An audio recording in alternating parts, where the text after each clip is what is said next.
Okay, for solving exponential equations, that's what we're doing, solving exponential equations, we need to match up the bases. So I'm going to use a factor tree to match these up. So if I look at my left side, I have 2 to the x power. On the right hand side, I'm going to make 8 as 2 times 2 times 2. So I just factor tree that. And that's to the third power. Now what I want to do is I want to write these 3 2's as just 1. So the 3 2's become 2 cubed, because there's 3 of them, and that's in the parentheses with the 3 on the outside. The left-hand side doesn't change. So now I'm getting closer because I now have the base. So if I multiply these two exponents on the right side, I get 2 to the 9th power equals 2 to the x power. Now once I have the bases the same, and I want to circle the bases, I can then match up the exponents. And so my answer to this is x equals 9. To do this next problem, I'm going to do the same thing. So I have 9 to the 2x minus 1 power equals 3 to the 6x power. So 3 is a smaller number, so I want to create 9 as a set of 3's. So I'm going to write 9 as 3 times 3, and so that's to the 2x minus 1 power. This stays as it is because it's already broken down. Now I rewrite this part as 3 squared and 2x minus 1 power. And now if I multiply these, because that's how you do exponents to an exponent, I get 3 to the 4x minus 2 power minus equals 3 to the 6x power. Once you have the bases the same, you set the exponents equal to each other. So as I was saying, once the bases are exactly the same, I set the exponents equal to each other to solve. And now I'm going to solve for x. So I'm going to subtract 4x to get the x's on one side. So I get 2x equals a negative 2. Divide by 2. I get x equals negative 1. And there is solving the exponential function. Alright, so let's do 2 more of these.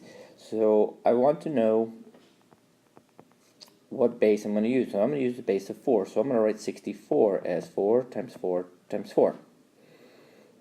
Which then becomes 4 cubed equals 4 to the 2n minus 1. Once the base, I want to circle the base, is exactly the same, I now line up the exponents and solve this equation. So this is just a 2-step equation where I add 1 to both sides and then divide by 2 and divide by 2. So n equals 2. As we continue with this next example, what we want to start looking at is the bigger number being broken down into smaller numbers. And 125 can be broken into 5 times 5 times 5 and x plus 2. And this is just a factor tree on the side. If you want to take one and break it down, the difference between what we're doing now is we're just using those numbers to rewrite 125. So here they are being used.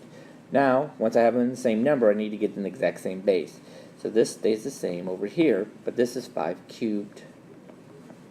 And we have x plus 2.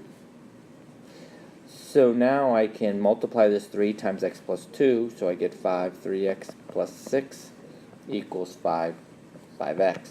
Once the bases are exactly the same, here they are exactly the same, I then take the exponent and solve it. So here's my exponent. So I'm going to subtract the 3x to give me 2x equals 6 and x equals 3. And there's my answer. Okay, what we have in this is what's called compound interest. And I'm highlighting the compound interest formula, where A is the amount that we're going to actually earn.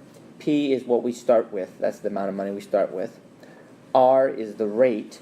And N is how many times it gets compounded each year. And then we repeat those two in our exponent. So what we're going to do with this is, here's our problem. An investment company has 4.2% annual interest compounded monthly, $2,500 invested in this account. What will be the balance after 15 years? So we're going to try to find the balance. That's the A. So we substitute in. The principal is $2,500 because that is what we're starting with. And then 1 is part of the formula, plus, and the rate happens to be 4.2%. But percents always need to be changed into decimals. So I'm going to change that to a decimal. And it's compounded monthly. So monthly means it's compounded 12 times a year. And then we're going to use those two numbers, 12 times the number of years, which is 15. So you can see we're going to have an exponential number here. So now if I do the math, I have to do the parentheses first. And by doing the math, just the parentheses, I'm going to have 1 plus 0.0035, and then I'm going to add that. So it's 2,500 times 1.0035.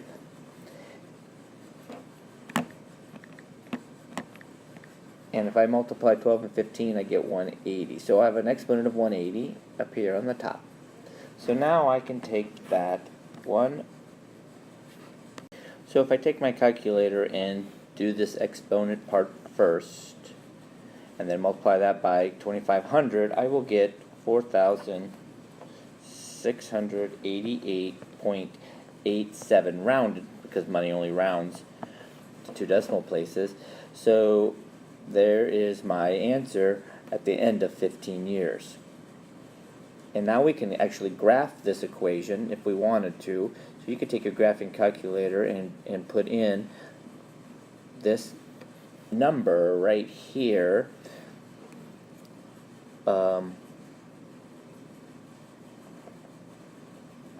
But instead of using the 15, use the 12. Use the 12t. Go back and erase this a little bit so that we could punch it in the calculator and just use this as 12t. If you press this in your calculator, and if you look at 15 years on your calculator, you will get this answer.